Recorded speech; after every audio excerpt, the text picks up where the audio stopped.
అనేకమైనటువంటి సామాజిక రుగ్మతల కొరకు కూడా అంతే గొప్పగా పోరాటం చేసి అవిశ్రాంత పోరాటం చివరి క్షణం వరకు చివరి నిమిషం వరకు తన జీవితంలో సామాన్య జనం యొక్క జీవితం ఉద్ధరణకై పాటుపడినటువంటి వ్యక్తి, సదా ప్రాతకాల స్మరణీయుడు. సమాజంలో అసమానతలు, సోదర సమానత్వం, పరస్పర గౌరవం, ప్రేమాత్మలతో అందరూ సమానమే, మనుషులంతా ఒకటైనటువంటి భావన ఏకీకృతం చేసి యావత్ జాతి ప్రయోజనాల కొరకు తన ఉండేటువంటి మేధో మదస్సును మొత్తం కూడా రంగరించి జాతి నిర్మాణంలో కీలకమై భారతదేశానికి మహోన్నత రాజ్యాంగం ప్రసాదించినటువంటి గొప్ప వ్యక్తి భారతరత్న డాక్టర్ బాబాసాహెబ్ గారు. కాబట్టి ఆయన కార్యక్రమ జయంతిని ఈ సందర్భంగా మనందరం జరుపుకోవడం గర్వకారణంగా భావిస్తూ ఈ సందర్భంగా హాజరైనటువంటి అందరికీ పేరున ధన్యవాదాలు తెలియజేస్తూ జై భీమ్. అంబేద్కర్ గారు చిన్నతనం నుంచి వాళ్ళ కులాలపైన జరుగుతున్న అన్యాయాన్ని ఎదుర్కొన్నాడు, ఎంతో కష్టపడ్డాడు.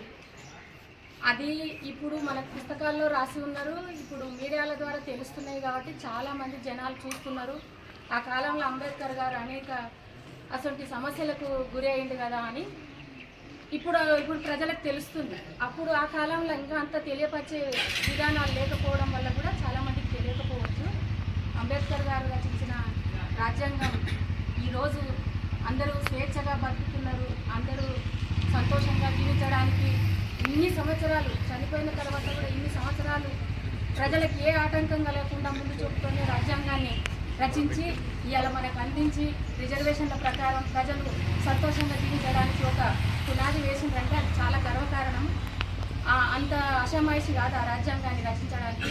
ఎన్నో దేశాల పద్ధతులను అనుసరించి ఏ విధానం అయితే మన భారతదేశానికి బాగుంటుందని చెప్పి ఆలోచన చేసి రాసిన మహోన్నత వ్యక్తి.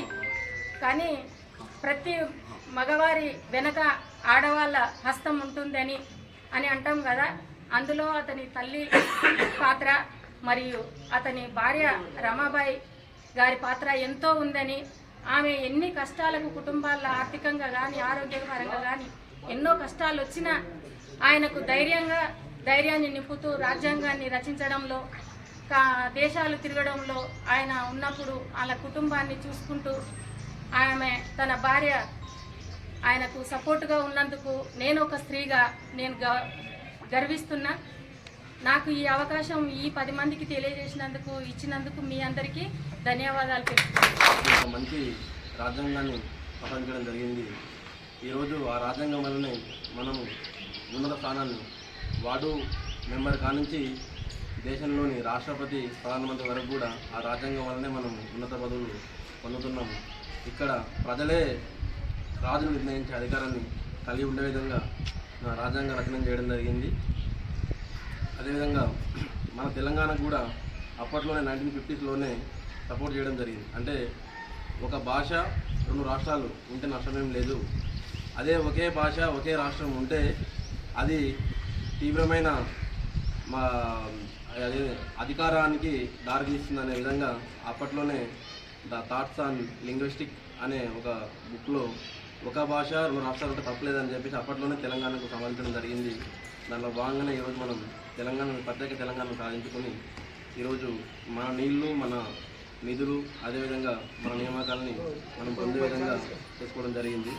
సో ఇంత గొప్ప కృషి చేసిన అంబేద్కర్ గారిని మన దేశమే కాదు దాదాపుగా ప్రపంచంలో ప్రజాస్వామ్య దేశాలన్న ప్రతి దేశం కూడా ఆయన చేసిన సేవల్ని స్మరించుకుంటూ ఆయనకంటూ ఒక ప్రత్యేక గుర్తింపునిచ్చి, అదేవిధంగా ఆయన జన్మదినం రోజున ఆయనను స్మరించుకుంటూ ఆయన చేసిన త్యాగాలని, ఆయన చేసిన సంస్కరణల్ని, అదేవిధంగా ఆయన చేసిన పోరాటాలని స్మరించుకోవాలని చెప్పేసి ఈరోజు మనకు అవకాశం ఇచ్చి మనం జన్మదినం జరుపుకోవడం జరిగింది.